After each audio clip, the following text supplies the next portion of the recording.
YouTube, my name is Ambrosia27 and welcome back to my blog. So we are back in the usual space today and it's actually kind of chilly, a little bit, not enough to where people on like the East Coast would think that I'm actually making sense because I'm pretty sure it's like 65 degrees. But I was lying in bed and like dying, like freezing my toes off, so I put on a little jacket thing and now I'm dying of heat stroke, which is probably the lamp. So on to usual week stuff. I am back up to 222. Kind of a bummer, but not as big of a bummer as I thought it was going to be, considering the fact that the last 2 weeks have been really difficult with me, for me, because of my anxiety, and at least one of those weeks I didn't count any calories. I didn't like even pay attention to what I was eating, which I guess isn't so bad knowing that I can listen to my body. But I also didn't go for a run this week, and that kind of bums me out because I was really hoping to make running a thing. So I'm promising you right now, I am going for a run tomorrow morning, and I will go for a run 2 more times next week. For sure, Z's. And then I will report back and let you know that I did so. But I kind of wanted to talk about a little bit more about like my anxiety and how I, deal with it, and some of my weaknesses because of, how I deal with my anxiety. I know I've brushed up on it before, but I kind of want to go more in depth this time with you guys. So I've had anxiety for a long time now, probably since I was about 10, and ever since then I've pretty much turned to food to be my coping mechanism, which definitely has contributed to the body weight. But I'm learning, I'm becoming more aware, which is probably why over the past 2 weeks I didn't gain like 5 pounds.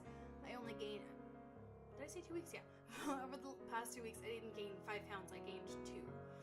Because, despite having turned to food, and like this week I ate out like 4 times. So I've completely broken my no processed foods rule. I had like Subway twice this week and it was okay, but the rest of the week I didn't even try to be good.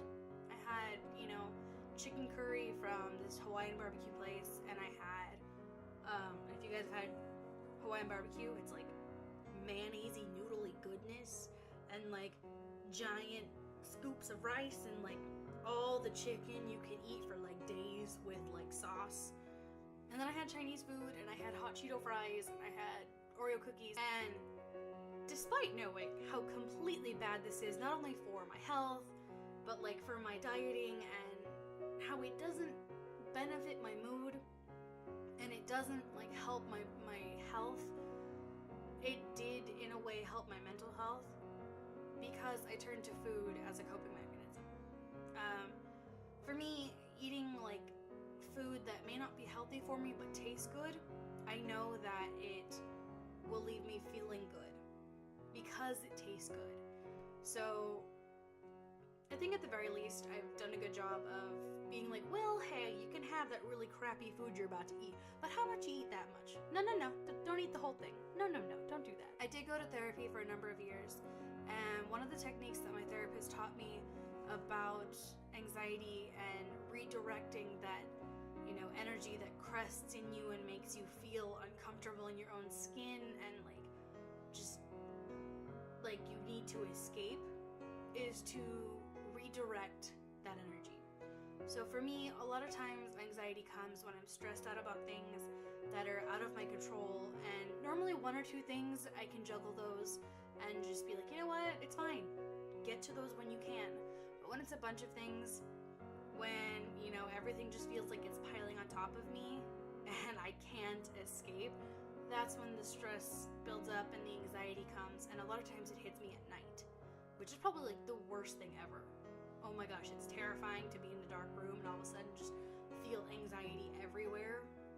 So what I learned is to imagine the next day, and not just in the general picture of things, but literally walk myself through the next day. So tomorrow I'm gonna get up and I'm gonna get up at 6 and I'm gonna get dressed and I'm gonna go for a run. How far am I gonna run? I'm gonna run 4 miles, and then I'm gonna get home and I'm gonna take a shower and I'm gonna go get groceries. But but I'm gonna eat breakfast first because breakfast is important. What am I gonna eat for breakfast? And I do that until I've expended all the energy and I feel a little bit more comfortable and I feel like I can like finally sleep. And that is what ends up like ending that episode.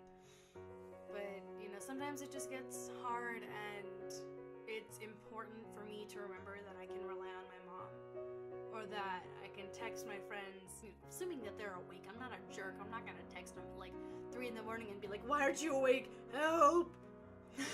Not gonna do that. It's really important for me to not only continue practicing what I've learned and how to deal with my anxiety, but to actively think about not derailing those positive, beneficial practices by returning to ones I know aren't good, and by dismissing my anxiety. Because I feel like I've done that too much. In the past, probably throughout high school and a good chunk of community college, I said, you know what, nobody wants to hear me talk. Nobody wants to hear about how I'm scared of this or how I'm having trouble with that. You know, I don't want to bother them. It's not important. I'll just deal with it. And then I wouldn't deal with it and I would eat all this food that would make me feel better, but I wouldn't resolve the problem. And, you know, it would just build up. I'm learning slowly but surely that I shouldn't let these things build up. Because then I end up with the anxiety. Because then I end up with this like outburst of frustrated tears and I'm sitting there for an hour crying and yelling and I'm unintelligible and it's just an awful mess. So I'm slowly becoming aware of how to deal with my mental health, how to express it and know that what I'm dealing with is not unworthy of people's attention. It's not unworthy of my own attention. It just, you know, I have to know that my friends and my family support me. And that, you know, how I'm dealing with my physical health is also something that they can support me with. That I'm not alone. If I'm feeling frustrated about, well, I don't want to eat brown rice and chicken for 3 more days, just say something. And someone will surely be like, well, but it's good. And then you can go make something else. Support systems are really, really important when it comes to making changes in your life or acknowledging weaknesses or, you know, just problems that you know that you can't handle yourself. And unfortunately, I know that some of us don't have family members or friends who are particularly empathetic or involved in emotional aspects of our lives. So it's really important to find a group outside of that, even if it's maybe, you know, just people at school who you kind of talk to in class or your coworkers who you're kind of getting close with, or even just a pet. Pets are really good at listening. It's really good to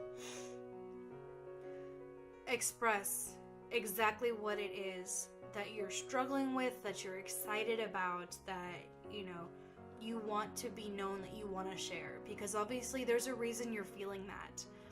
And not sharing it doesn't benefit you in any way. So even if you have to go on some anonymous chat room and be like, I did a thing, or I'm struggling with a thing, help, that's better than just letting it ball up and eat away at you, or just holding it back and letting it like slowly die.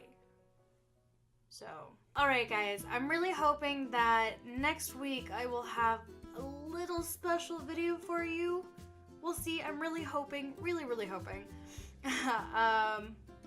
But yeah, hope you guys are having a good week. I hope that you're being kind to yourselves, and I will see you next video.